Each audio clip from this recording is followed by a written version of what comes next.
நம்ம இன்றைக்கி என்ன பார்க்க போகிறோம் அப்படின்னு பார்த்தீங்கன்னா, பீட்ரூட் ஃப்ளேவர்டு சிக்கன் பண்ண போகிறோம். இப்போ நான் இதுக்கு என்னென்ன எடுத்திருக்கேன் அப்படின்னா, 2 ஆனியன் எடுத்திருக்கேன், ஒரு பீட்ரூட் எடுத்திருக்கேன், ஒரு டொமேட்டோ எடுத்திருக்கேன், 4 க்ரீன் சில்லி, அப்புறமா சிக்கன் 1/2 kg எடுத்திருக்கேன். ஓகேங்களா? இப்போ ஒரு ஆஃப் டொமேட்டோ, ஒரு ஆனியன், அதுக்கப்புறமா பீட்ரூட், இது எல்லாத்தையுமே நம்ம மிக்சர் ஜாரில் போட்டு அரைச்சிக்க போகிறோம். ஃபஸ்ட்டு பார்த்திங்கன்னா, டொமேட்டோ, பீட்ரூட், ஆனியன் 3த்தையுமே ஆட் பண்ணிவிட்டேன். இப்போ மிக்சர் கிரைண்டரில் இதை மிக்ஸ் பண்ணிக்க போகிறேன், அரைச்சிக்க போகிறேன். இப்போ நான் சொல்ல மறந்துட்டேன், இஞ்சி பூண்டு பேஸ்ட்டும் எடுக்கணும், அதை நான் மறந்துட்டேன். இப்போ நான் உங்களுக்கு சொல்கிறேன், சரிங்களா? பாருங்கள், ஆஃப் தக்காளி பொடி பொடியாக கட் பண்ணி வச்சுருக்கேன். பச்சை மிளகா வந்து அப்படியே நடுவில் 2ஆக வெட்டியிருக்கேன். ஒரு வெங்காயத்தை பொடி பொடியாக கட் பண்ணி வச்சுருக்கேன். பீட்ரூட், அதுக்கப்புறம் ஆனியன், தக்காளி, இதை வந்து பேஸ்ட் மாதிரி அரைச்சி வச்சுருக்கேன். இஞ்சி பூண்டு பேஸ்ட் ரெடியாக இருக்குது, சிக்கன் ரெடியாக இருக்குது.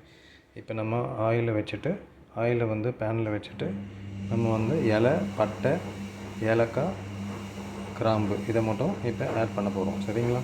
பேனில் ஆயில் போட்டு வச்சு ஆயில் வந்து லைட்டாக சூடாகிடுச்சு. இப்போ நான் இந்த பட்டை லவங்கம் இதை வந்து ஆட் பண்ணிக்கிறேன், சரிங்களா?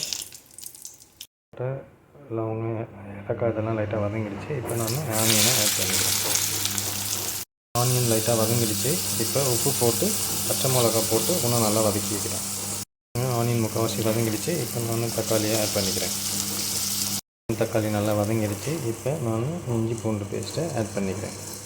மசாலா ஆட் பண்ண போகிறோன்னா மஞ்சத்தூள், குழம்பு மிளகாத்தூள் மிக்ஸ் பண்ணது, அதுக்கப்புறம் வெறும் மிளகாத்தூள், காஷ்மீரி தூள், அப்புறம் கடைசியாக பெப்பர் போட்டு பெப்பர் போட போகிறேன், சரிங்களா?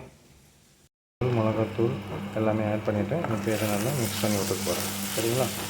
மசாலாவை நல்லா வதக்கியாச்சு ஆனியன் தக்காளியோட. இப்போ நம்ம அரைச்சி வச்சுருக்க பேஸ்ட்டு இதோட மிக்ஸ் பண்ணிக்க போகிறோம், சரிங்களா? பீட்ரூட்டு அந்த பேஸ்ட்டை போட்டு இப்போ நல்லா மிக்ஸ் பண்ணிவிட்டோம். கொஞ்சம் நல்லா வெந்த உடனே சிக்கனை போட போகிறோம். நம்ம நல்லா வதங்கின அப்புறமா சிக்கனை போடுவோம். பார்த்திங்கனாக்கா நம்ம அது நல்லா வதங்கிடுச்சு. இப்போ சிக்கனை ஆட் பண்ணிக்கிறோம். ஆட் பண்ணிவிட்டு நல்லா வதக்கிட்டு க்ளோஸ் பண்ணிவிட்டு குக் பண்ண போகிறோம், ஓகேங்களா? சிக்கனை போட்டு நல்லா மிக்ஸ் பண்ணி விட்டுருக்கோம். நம்ம இதை குக் பண்ணுறதுக்காக வெயிட் பண்ண போகிறோம்.